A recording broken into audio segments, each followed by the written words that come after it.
everyone, my name is Nikno Farhamtini Azizan with the matrix number of 207587.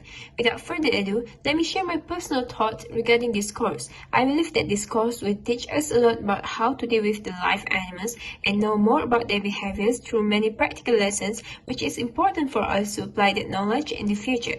However, because of the pandemic, we had to do it online by doing research regarding the way to handle such animals, and somehow I am glad that I can still learn many things by doing this assignment. Now, let me tell you about the Fennec fox. While it is the smallest fox in the world, the Fennec fox possesses tons of cuteness and charm. With their most notable characteristic being their large ears, they are always a favorite. Talking about their behavior, Fennec foxes are more social than other fox species. Fennecs live in colonies of up to 10 individuals, even though they hunt alone. Although Fennecs typically live in groups in the wild, they tend to be somewhat independent as pets. They might enjoy playing games with their owners, such as fetching, but there will be moments when the Fennecs would rather play alone. In addition, most foxes don't like to be held, while some tolerate it. Fennecs are cautious by nature, and they are quick to flee if something frightens them. Some Fennecs, especially a neutered male, will also mark their territory with urine.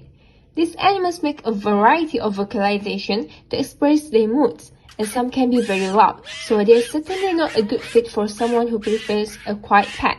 So expect to spend a lot of time and effort keeping your Fennec exercise. They are quick, active, and agile animals. What kind of enclosure do you need for a Fennec fox? When you plan to keep your Fennec fox indoors or out, it is essential to provide your pet with a secure space with plenty of room for exercise. These animals need a surprising amount of space to be happy. There are two types of enclosure, which are outdoor enclosure and indoor enclosure.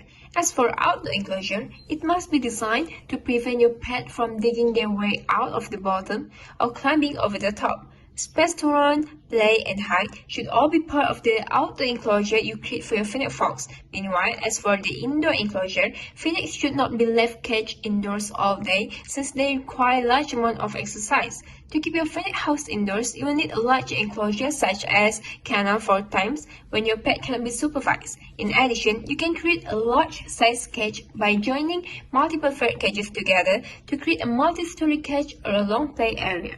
Now we move on to the restraint methods used on the Fennec foxes. For your information, we use the same methods of manual or chemical restraint as for canines. There are a lot of restraint techniques that we can use, for example, the standing and sitting restraint. Last but not least, for the pet owners, you could put your foxes on the harness or leash to keep them in control.